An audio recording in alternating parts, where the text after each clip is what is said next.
أسعد الله مساءكم بكل خير. نشرة أخبار 1 ظهرا.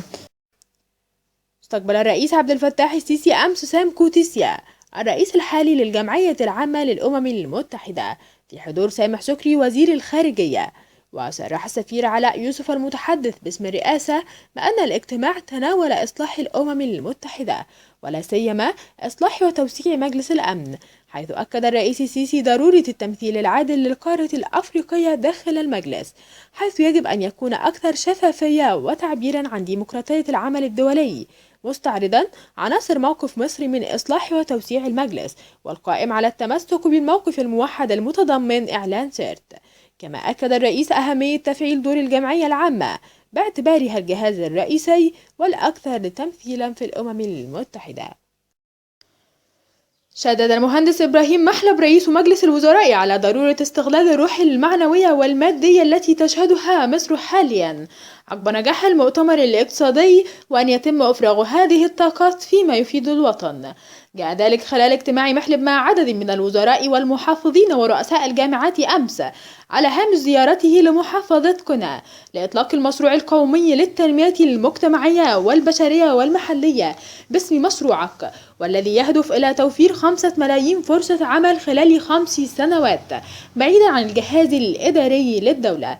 وشدد رئيس الوزراء على تطبيق مبدأ الثواب والعقاب في جميع القطاعات، إضافة إلى نسف المحسوبية والواسطة والاشتباك مع السلبيات والتراخي والتركيز على الانضباط في العمل.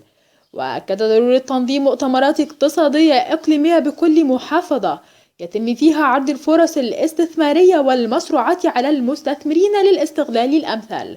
ومن جانبه أوضح عادل لبيب وزير التنمية المحلية أن مشروعك هو مبادرة تهدف إلى توفير فرص عمل للشباب في القرى والأحياء والمدن والمراكز بجميع المحافظات، وتحقيق التنمية المستدامة والحد من الهجرة للمدن والارتقاء بجودة الحياة في مصر، وترسيخ مفهوم المواطنة ووضع الشباب على الطريق الصحيح لتكوين جيل جديد من المستثمرين الشباب. أمر النائب العام المستشار هشام بركات بإحالة ضابط شرطة من قوات الأمن المركزي إلى محكمة الجنايات بعد اتهامه في واقعة مقتل شيماء الصباغ عضوة حزب التحالف الشعبي الاشتراكي، حيث وجهت له النيابة العامة تهمتي ضرب أفضى إلى الموت والإصابة العمدية لباقي المجني عليهم في فض تظاهرة بميدان طلعت حرب بمنطقة وسط البلد في يناير الماضي. ومن جانبها أعلنت وزارة الداخلية على لسان متحدثها اللواء هاني عبد اللطيف أن الوزارة ملتزمة تماما بقرارات النيابة العامة وأنه لا يوجد أحد فوق القانون.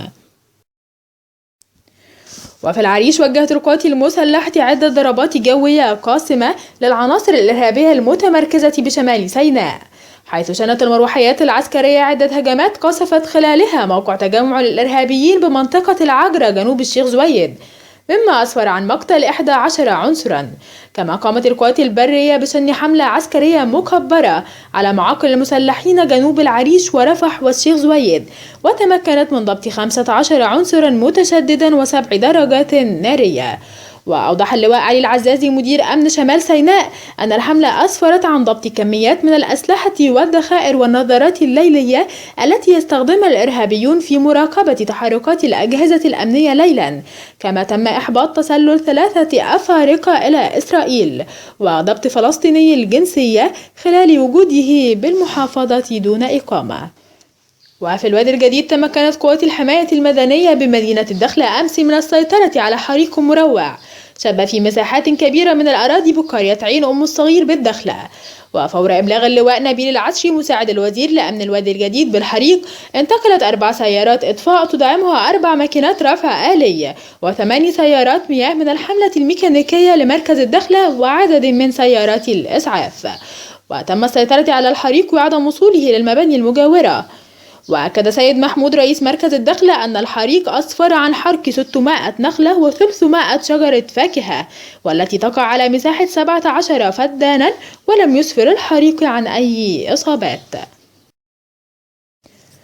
وبالمنوفية شهدت بركة سبع حادثا مأساويا، حيث لقي 3 أطفال أشقاء مصرعهم إثر نشوب حريق هائل بمنزلهم.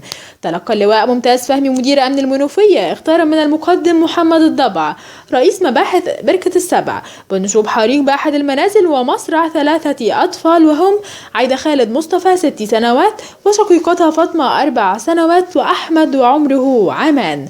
وبالفحص تبين نشوب حريق بالمنزل أثناء غياب الأب والأم نتيجة مس كهربائي، ولكن تمت السيطرة على الحريق وعدم امتداده للمنازل المجاورة، وتولت النيابة التحقيق.